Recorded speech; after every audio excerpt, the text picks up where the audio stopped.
Assalamualaikum warahmatullahi wabarakatuh.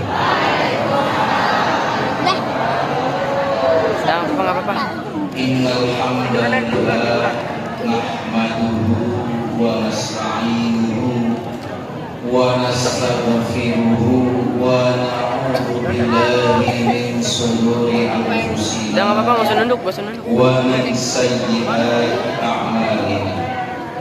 May yahdihillahu fala mudilla lahu wa may yudlilhu fala hadiya lahu. Allahumma sholli wa sallim wa barik ala sayyidina Muhammad wa ala alihi wa sahbihi. Inna Allaha wa malaikatahu yusholluna 'alan nabi ya ayyuhalladzina amanu shollu 'alaihi wa sallimu taslima. Waqala Rasulullah fi hadithihi innama bu'ithtu liutammima makarimal akhlaq. Yang kami hormati para pengurus DKM Masjid Al-Muhajirin GTC, Pak Supono, Pak Sutiono, dan Pak Dahroni yang kali ini sedang berhalangan hadir. Kita doakan semoga beliau disembuhkan dari sakitnya.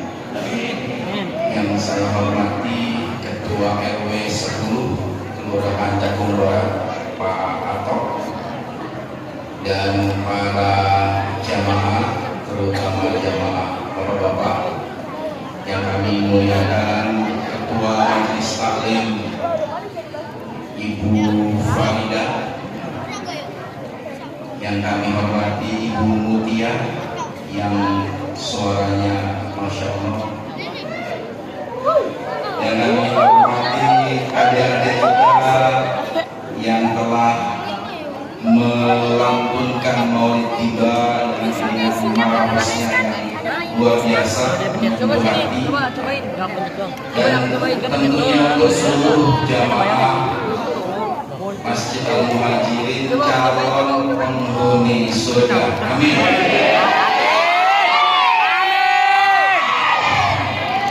Penghuni surga belum mau angkat tangan.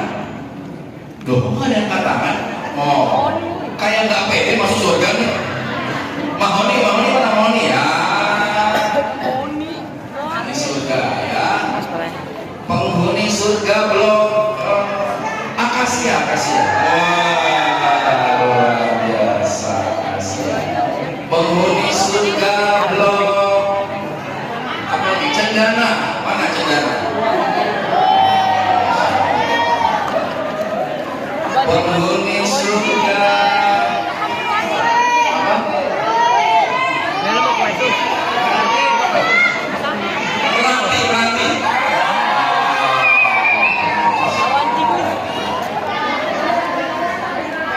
Berbahagia sekali, kita harus yakin bahwa kita insya Allah akan menjadi penghuni surga. Cuma nanti di surga, kata Rasulullah, nggak ada nenek-nenek. Ada nggak di sini nenek-nenek? Ada. Coba ada nenek-nenek.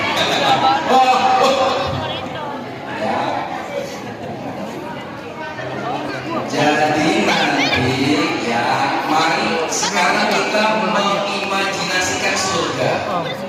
Kata Rasulullah, di surga itu tidak ada nenek-nenek, karena penduduk surga itu usianya rata-rata umur 33. Jadi sekarang kalau yang umurnya 33, alhamdulillah. Sekarang yang umurnya 50 juga alhamdulillah, karena nanti di surga umurnya dibalikin ke umur 33. Jadi kalau yang sekarang usianya 40-50, nikmati karena usia cuma sekali dirasakan. Betul nggak? Jangan sedih, jangan terlalu ingat masa lalu. Aduh, seandainya aku dikembalikan ke usia muda, aku pengen pacaran lagi. Ya, jamaah sekalian, terima kasih atas kesempatannya. Saya bisa bersilaturahmi dengan Bapak Ibu jamaah sekalian. Ya, saya bukan orang baru di PDTC ini, sudah relatif kenal ya, beberapa kali juga diundang untuk mengisi kajian-kajian bersama di pengajian Bapak Ibu sekalian. Jamaah sekalian, kita harus berbahagia malam ini dan malam-malam berikutnya. Apa kira-kira yang membuat kita berbahagia? Ada yang bisa menjawab? Apa alasan kita berbahagia malam ini dan malam-malam seterusnya? Ada? Ada yang sedang menikmati snacknya, ada yang bisa menjawab kenapa kita berbahagia malam ini?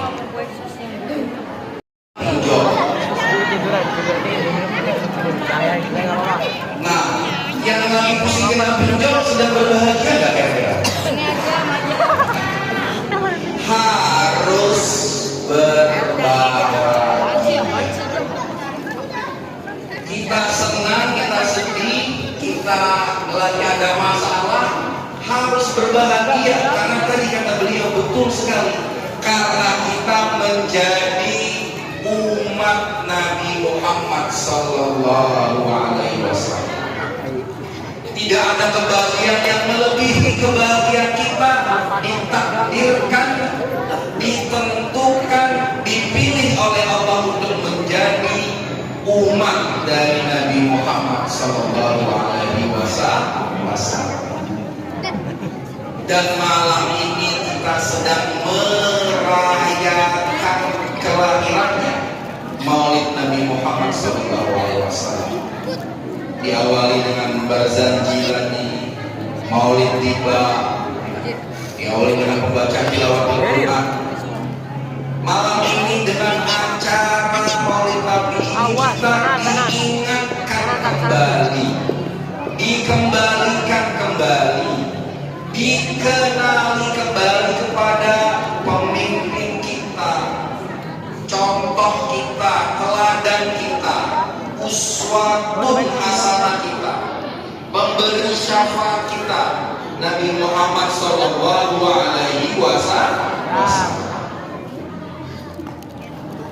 Itu salah satu bahkan satu-satunya alasan untuk kita berbahagia. Jadi kalau ada jamaah Bapak Ibu sekalian yang hari ini sedang pusing karena kena pinjol, sedang pusing harus bayar kuliah anaknya, sedang pusing karena sedang tidak akur sama suaminya, sedang pusing karena anaknya lagi sulit diatur, lupakan semua itu, kecilkan semua itu, dan ingatlah semua itu menjadi kecil karena kita, bagaimanapun keadaan kita, tetap menjadi umat Nabi Muhammad Sallallahu Alaihi Wasallam.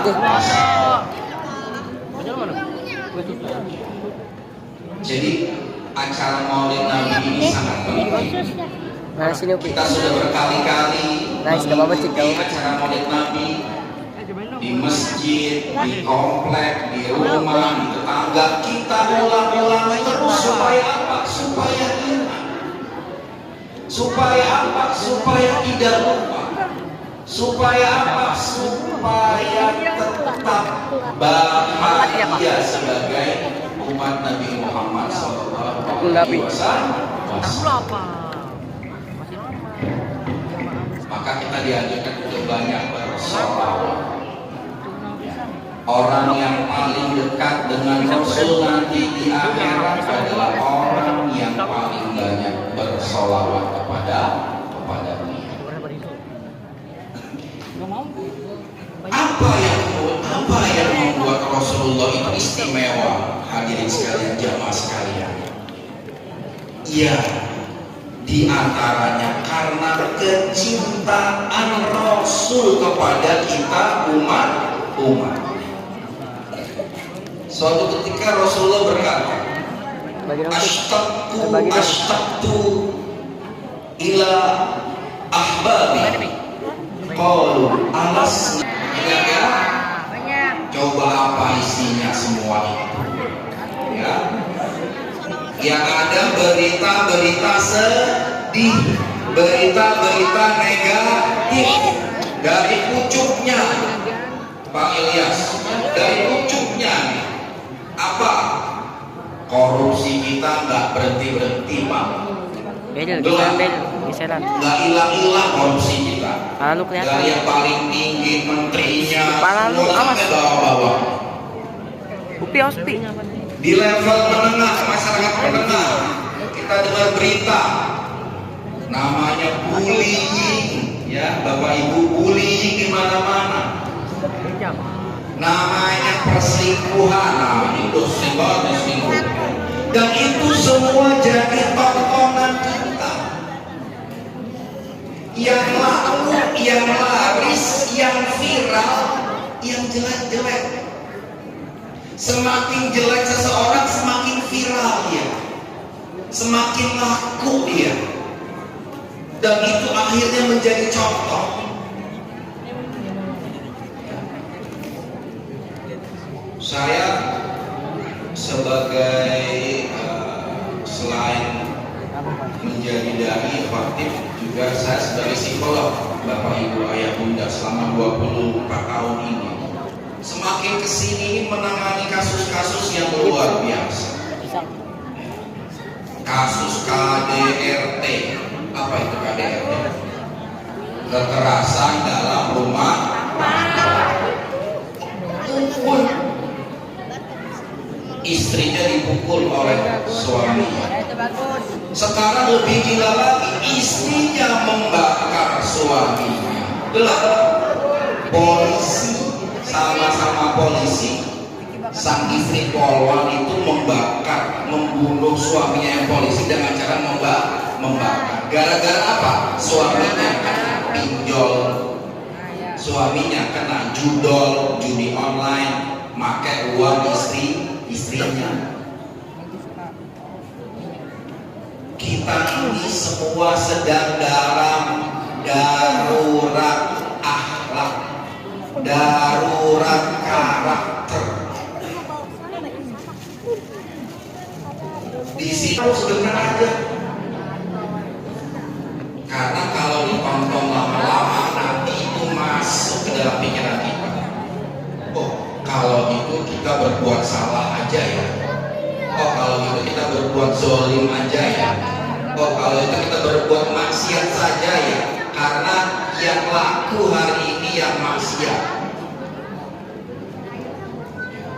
Ini kesempatan kita untuk mengenang kembali Rasulullah.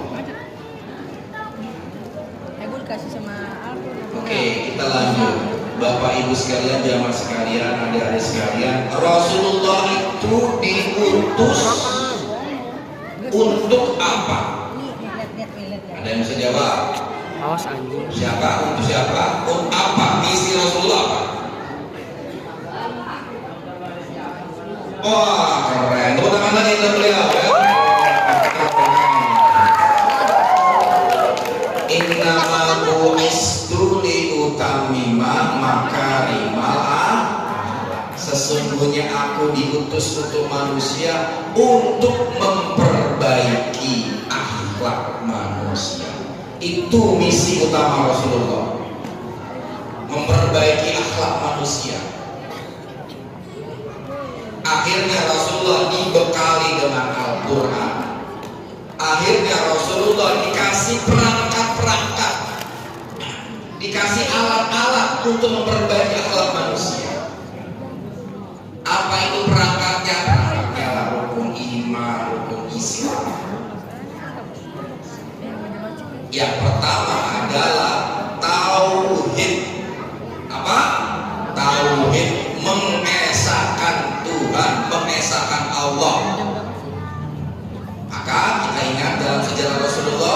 Rasulullah berdakwah dari 40 sampai 23 tahun sampai umur 63, dibagi dua periode, betul? Periode Mekah dan periode Madinah. 10 tahun di Mekah, 13 tahun di Madinah. 10 tahun apa itu isinya? Isinya tentang tauhid. Apa itu tauhid? Mengesahkan, mensatukan Allah. Apa itu tauhid? Kalau bahasa yang agak lebih tinggi itu kita mendekat kepada Allah. Maka ketika itu di Mekah, ya, mereka menyembah apa? Menyembah berhala, menyembah Lata, Uzza, ya, patung besarnya Lata dan Uzza, dan patung-patung kecil itu ditanamkan terus. Nah sekarang kita ikuti cara Rasulullah berdakwah. Berarti yang harus utama itu tauhidnya dulu. Tauhidnya itu berarti apa? Semuanya harus ditambah dengan perbanyak sholawat. Ada berapa banyak sholawat? Bapak Ibu semuanya, jamaah?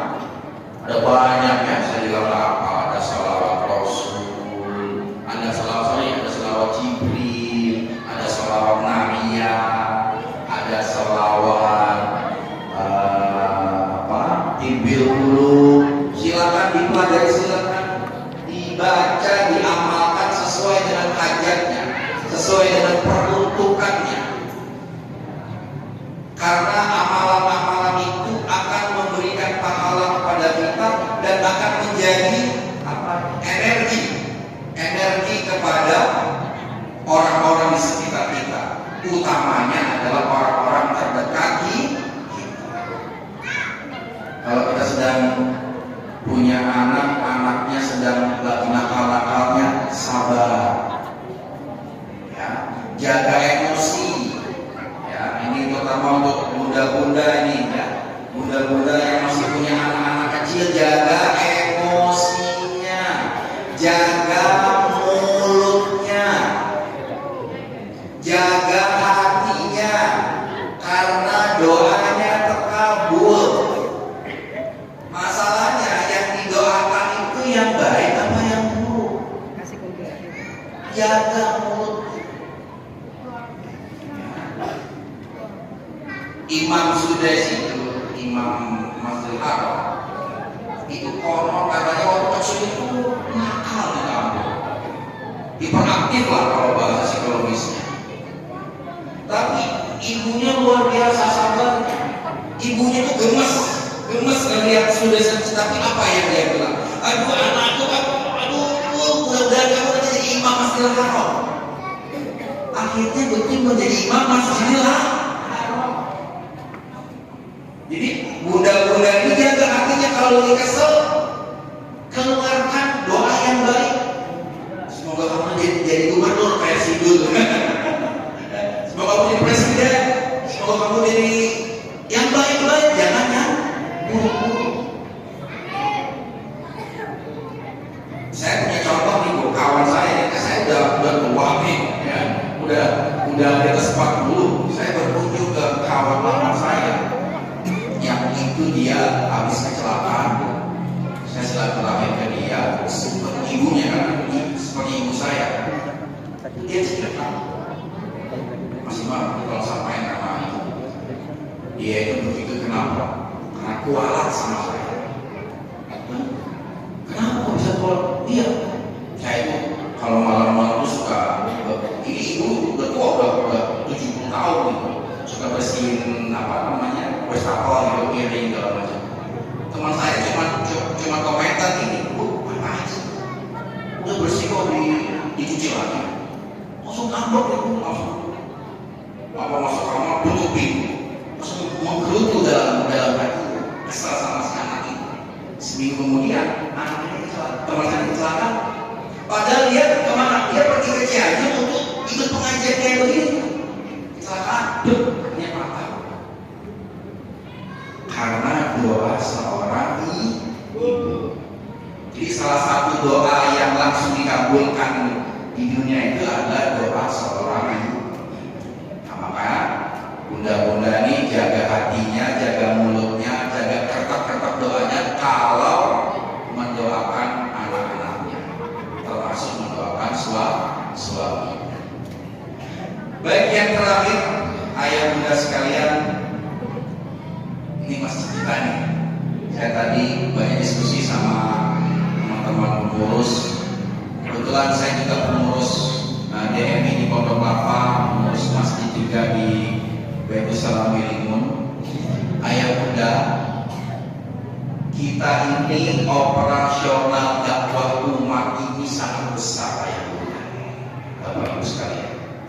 Ini acara malam ini udah berapa? Bobaidah berapa? Ya, besar sekali. Ya. Saya pengurus di Baitul Salam itu setahun biaya dakwah itu untuk khotib Jumat, untuk taklim, dan snack-snack kayak begini itu setahun 700 juta, Bapak Ibu sekalian. Ya.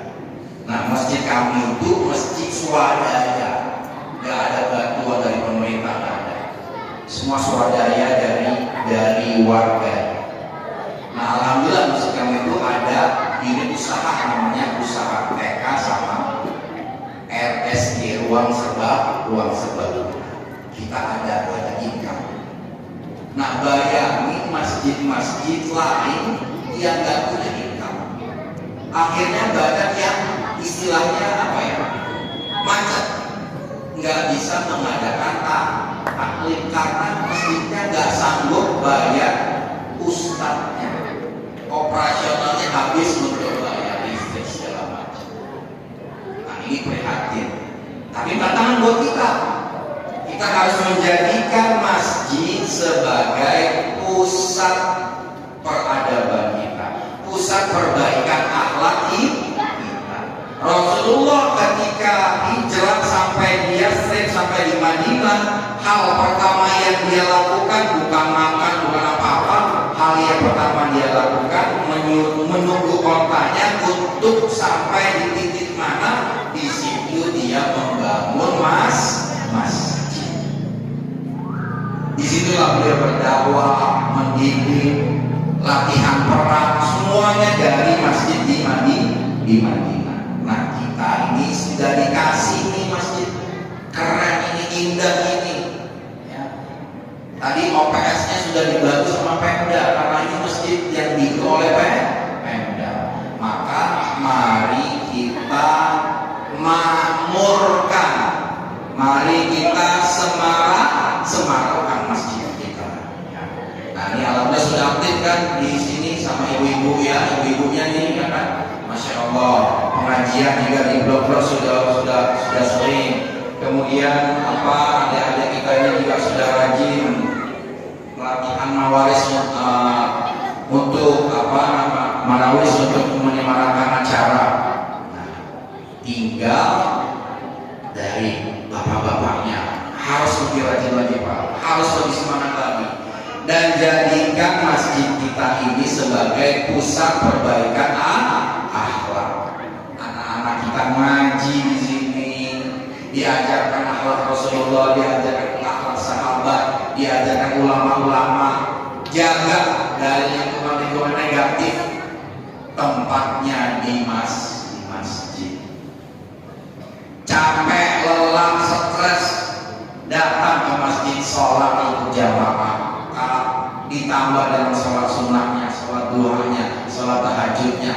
Jadikan masjid ini sebagai tempat segala-galanya buat kita. Insya Allah akan membawa keberkahan, dan masjid ini menjadi sarana kita yang akan membawa kita ke surga. Kita akan berjumpa lagi di surga, belum mahoni, belum akasia dan seterusnya dan seterusnya. Baik, siapa? Gimana, Bapak-bapak? Bisa ya? Habis ini menyemarakan kita, ya. Habis ini pengajian tambah ramai, sholatnya makin ramai.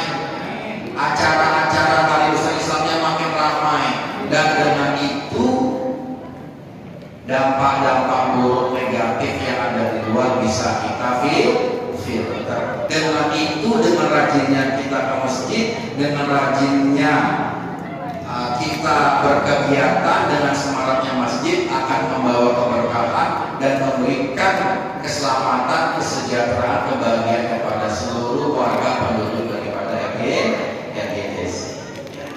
Baik, saya kira itu hadirin sekalian, jamaah sekalian, sudah jam 10 ya. Semoga apa yang kita majliskan pada malam hari ini membawa manfaat, membawa keberkahan, dan meninggalkan amal jariah yang baik untuk kehidupan kita setelah hari ini. Mari kita tutup dengan sama-sama berdoa. Ala hadiniya wa ila kulli niyatin sholihah wa ila Rasulillah Muhammad sallallahu alaihi wasallam. Al-Fatihah. A'udzubillahi minasyaitonir rajim. Bismillahirrahmanirrahim.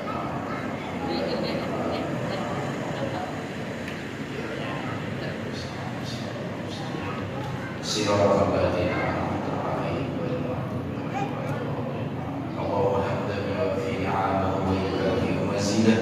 Ya Rabbana lakal hamdu kama yanbaghi li jalali wajhikal karim wa 'azimi sultanik. Allahumma inna nas'aluka salamatan fid din wa 'afiyatan fil jasad wa ziyadatan fil 'ilmi wa barakatan fi rizqi wa tawbatan qabla al-maut wa rahmatan indal maut wa maghfiratan ba'da al-maut.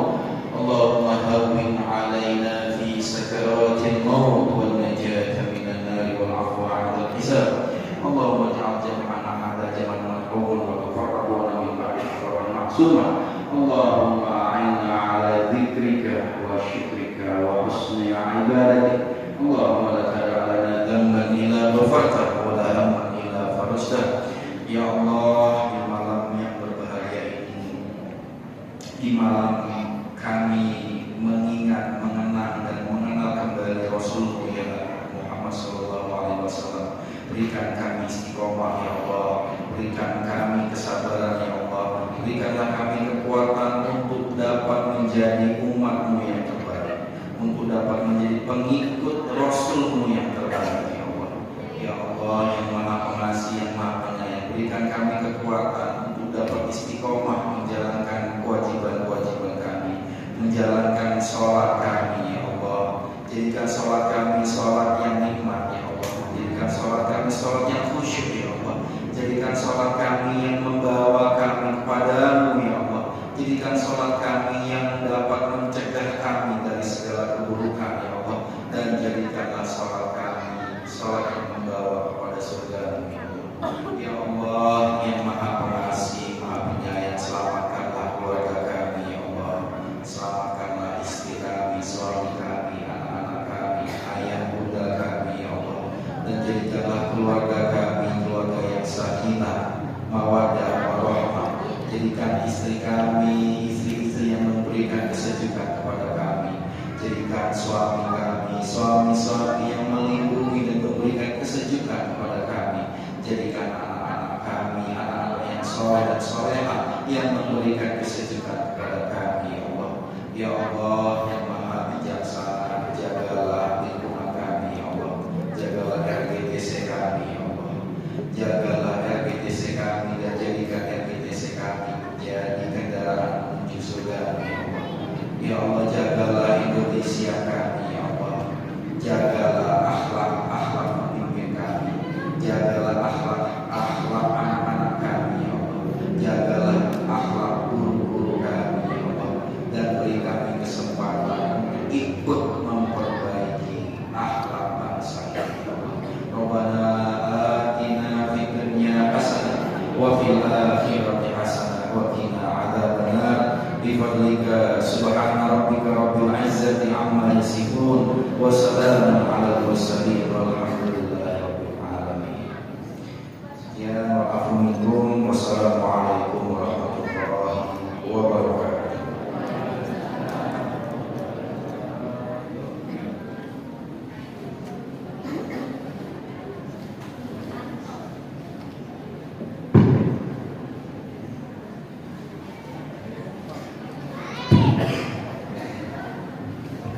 Terima kasih kepada para Ustaz Imam Radul yang